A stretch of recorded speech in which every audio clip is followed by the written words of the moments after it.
안녕하세요, 저스틴입니다. 오늘은 신라면 레시피, 나만의 신라면 레시피를 오늘 그냥 신라면을 볶음 신라면을 만들 거예요. 볶음 신라면의 레시피는 먼저 신라면 컵 소자, 대파가 조금 필요하고요, 우유가 필요합니다. 우유가 왜 필요하냐고요? 우유는 붓기를 빼주는 효과가 있어요. 신라면으로 우유 볶음 신라면, 밀크 신라면. 자, 지금부터 만들어 보겠습니다. 먼저 우유를 끓여요.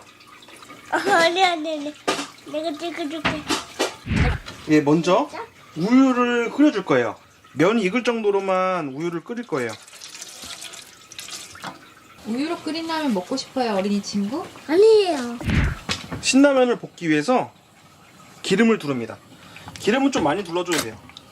그리고 신라면, 이 라면은 나중에 우유에 한번 삶아줄 거고요, 안에 들어있는 볶아줄 거예요. 미리 잘라두었던 대파를 넣어줄게요.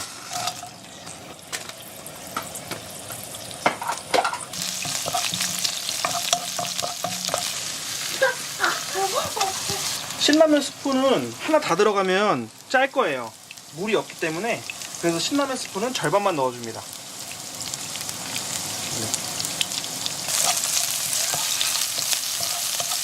기호에 맞게 조금 싱겁다 싶으면 스프를 좀 이따 더 추가를 해서 먹어도 됩니다.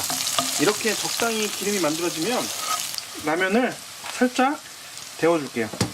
끓는 우유에 라면을 삶아 보신 적 있나요? 네, 아마도 없을 겁니다. 아마 전 세계 최초로 만드는 레시피예요.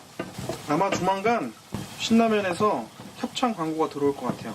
이런 레시피는 본 적이 없을 겁니다. 어느 정도 풀어질 정도로 라면을 끓여주시고요.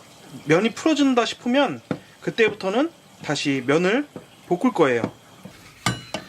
약간 크리미한, 자, 우유는 뭐 조금 들어가도 상관없어요. 다시 한번 볶아줍니다.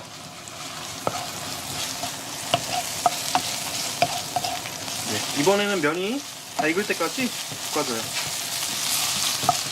이게 볶다가 좀 색깔이 너무 좀 하얗다 싶으면 그때 스프를 더 넣으시면 돼요.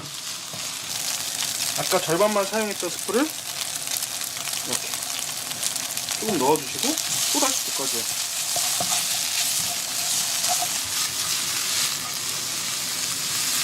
네, 이제 다 된 것 같아요.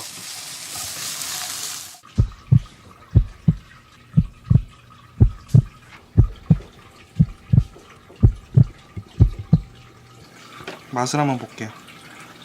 파와 면을 같이 해서